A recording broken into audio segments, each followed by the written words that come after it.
По 63 години земјава доби уште еден национален парк. Со прогласувањето на дел од Шарпланина за заштитено подрачје, истото се стекна со статус на природно наследство.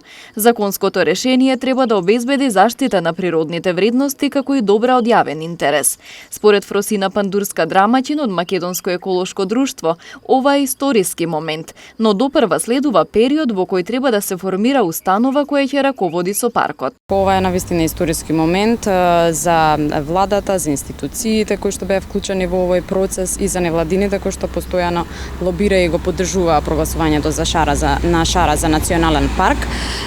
Во периодот кој што следува, во следните месеци се очекува да се формира јавна установа Национален парк Шарпланина, која што ќе треба да ги има потребните капацитети за заштита на природата и зачувување на природните ресурси на Шарпланина. Спроведените анкети на терен покажаа дека граѓаните сакаат ова подрачје да биде заштитено, но тие треба да бидат вклучени во понатамошниот процес, порачува председателот на платформата Пријателите на Шара Метин Муареми.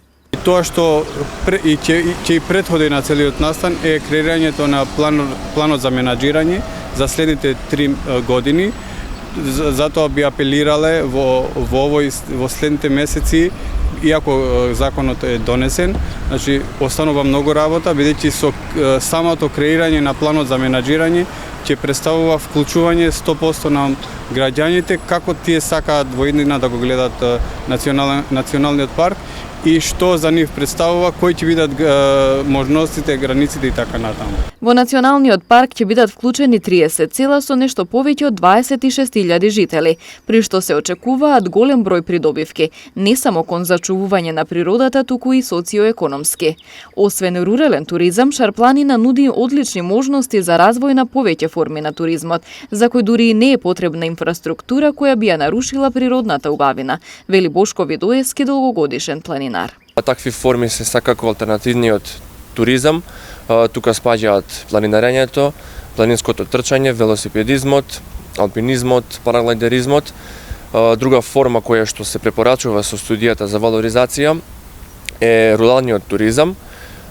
Селата кои територијално се дел од новиот национален парк треба да привлечат нови туристи на кои би им било доволно тоа што самата Шарпланина е ставена на мапата на национални паркови во светот.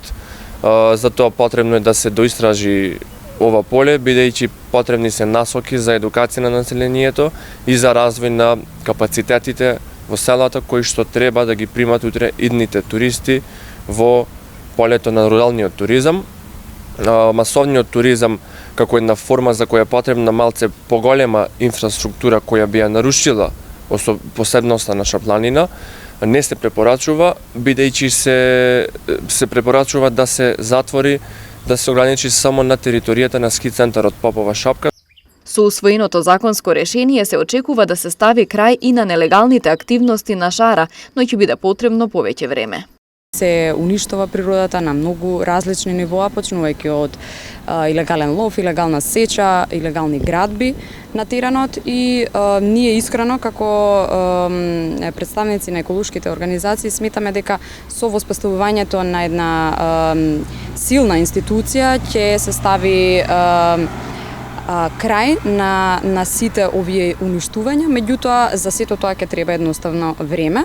Со новиот 4-ти национален парк во нашата земја, вкупната површина на заштитени подрачја на национално ниво ќе изнесува 13,2%.